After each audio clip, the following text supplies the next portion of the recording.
Trade Wars सिर्फ governments के बीच नहीं होती, उनका असर आपकी मेडिसिन, आपके फोन, आपकी जॉब और पूरी इकोनॉमी पर पड़ता है। आज हम बात करेंगे US versus India tariff war. ये सिर्फ इंपोर्ट एक्सपोर्ट का इशू नहीं बल्कि पावर कंट्रोल और फ्यूचर स्ट्रेटेजी का गेम है। सबसे पहले बेसिक सवाल, टैरिफ होता क्या है? टैरिफ का मतलब होता है इंपोर्ट टैक्स। जब एक कंट्री दूसरे कंट्री के प्रोडक्ट्स पर एक्स्ट्रा टैक्स लगाती है तो वो प्रोडक्ट्स महंगे हो जाते हैं। लेकिन टैरिफ ऐसे कमाने के लिए नहीं होते, टैरिफ इकोनॉमिक वेपन होते हैं। जब डिप्लोमेसी फेल होती है तो टैरिफ बोलते हैं। अब इंडिया यूएस रिलेशनशिप को समझते हैं। इंडिया और यूएस स्ट्रेटेजिक पार्टनर्स हैं।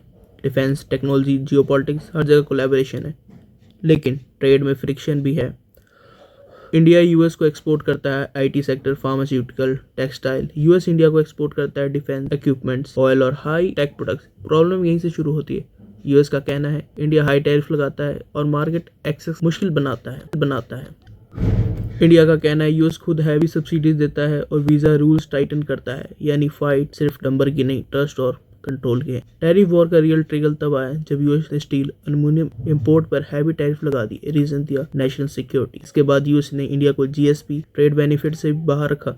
इकोनॉमिक्स इम्पैक्ट लिमिटेड था लेकिन मैसेज स्ट्रॉन्ग था, अमेरिकन टर्म टिकेट करेगा। इंडिया ने जवाब में रेटनरी टैरिफ के साथ आलमंड्स, एप्पल जैसे यूएस प्रोडक्ट पर यहाँ से सिर्फ ट्रेड इशू नहीं रहा, ये पावर नेगोशिएशन बन गया। अब स्ट्रेटजी समझिए। यूएस की स्ट्रेटजी मोस्टली शॉर्ट टर्म रही है, इलेक्शन और प्रेशर टैक्टिक्स। इंडिया की स्ट्रेटजी लॉन्ग टर्म रही है, डब्ल्यूटीओ रूट, डाइवर्सिफिकेशन और make in India. America trade election के लिए करता है, इंडिया ट्रेड डिकेड्स के लिए करता है। तो कौन जीत रहा है? सच ये है ट्रेड वॉर में कोई क्लियर विनर नहीं होता।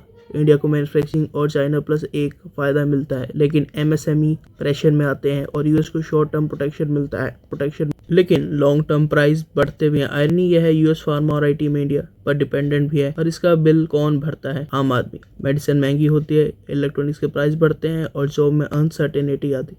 टॉप बिग क्वेश्चन, इंडिया के लिए टैरिफ वॉर या अपॉर्चुनिटी है? वो नहीं। आंसर सिंपल नहीं है। अपॉर्चुनिटी तब बनेगी जब इंडिया सिर्फ रिएक्ट नहीं करेगा बल्कि स्मार्ट नेगोशिएशन पॉलिसी के साथ आगे बढ़ेगा। एंड में याद रखो, टैरिफ वॉर का असली सवाल ये नहीं है कि कौन जीता, असली सवाल ये है कौन सीखा। Think, question, speak, this is mind break.